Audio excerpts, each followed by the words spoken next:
छोट्या बालदोस्तानं, मागील काही दिवसात मी भागवत कथांचा संग्रह आपल्यापुढे ठेवला होता. तुम्ही त्या कथा ऐकल्या आहेत आणि आता आपण रामायणामधील शबरीची गोष्ट ऐकणार आहोत. दक्षिण भारतात शबर नावाचा राजा राज्य करत होता. त्याला शबरी नावाची मुलगी होती. तिचा विवाह ठरला होता. त्याला आपल्या मुलीचे लग्न थाटात करून द्यायचे होते. शबरीने पाहिले की घराच्या बाजूला पटांगणात शेळ्या, बोकड आणि त्यांची पिल्लं बांधली होती. शबरी त्यांच्या खेळण्यासाठी रोज जायची, त्यांच्याबरोबर खेळायची. आईने एकदा हे पाहिले. त्या सर्व शेळ्यांचे लग्नाच्या दिवशी भोजन घालायचे असे आईने सांगितले. ते ऐकून शबरीला खूप वाईट वाटले. निरागस प्राण्यांचा बळी द्यायचा हे तिला अजिबात नको होते. त्यापेक्षा आपल्याला लग्नच नको असे तिनं ठरवले. त्या रात्री तिने सर्व शेळ्या सोडल्या आणि स्वतःही ती रात्री अंधारात वाट दिसेल तिकडे पळत सुटली. रात्रभर पळून पळून ती शेवटी एका झाडावर पहाटेला झोपली. सकाळी उठून तिनं पाहिलं, त्यावेळेला समोरच एक ऋषींचा आश्रम होता.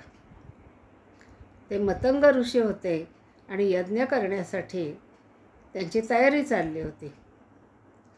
त्यांना त्यांचे शिष्य मदत करत होते.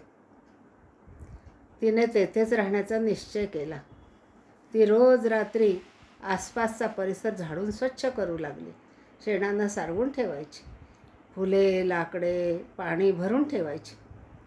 सकाळ झाली की कोणी पाहू नये म्हणून पुन्हा झाडावर जाऊन बसायची. काही दिवसांनी मतंग ऋषींनी तिला विचारले, तू कोण, कुठून आलीस? तेव्हा तिने आपला परिचय त्यांना दिला.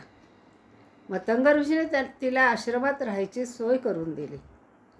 पुढे मतंग ऋषी वृद्ध झाले आणि समाधी घेणार असे तिला समजले. तेव्हा शबरीने मतंग ऋषीचे पाय धरले. मला आता जगायचे नाही, तेव्हा मला मोक्ष द्या असं ती म्हणू लागली. तेव्हा मतंग ऋषीने सांगितले की लक्षात ठेव, येथे श्रीराम येणार आहेत आणि ते तुला दर्शन देणार आहेत. त्या दिवसापासून शबरी रोज सगळं परिसर स्वच्छ करून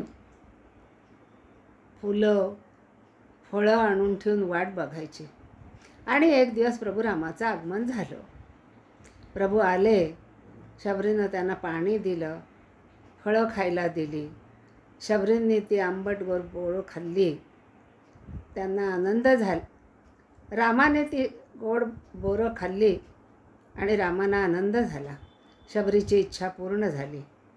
तिने श्रीरामाच्या पायाशी आपले जीवन समर्पित केलं. कशी वाटली मुलांनो ही तुम्हाला गोष्ट? तुम्हाला जर आवडली असेल तर शेअर करा. आपल्या मुलांशी, आपल्या मित्रांशी, सगळ्यांशी ती शेअर करा आणि जरूर सबस्क्राईब करा. श्रीराम समर्थ.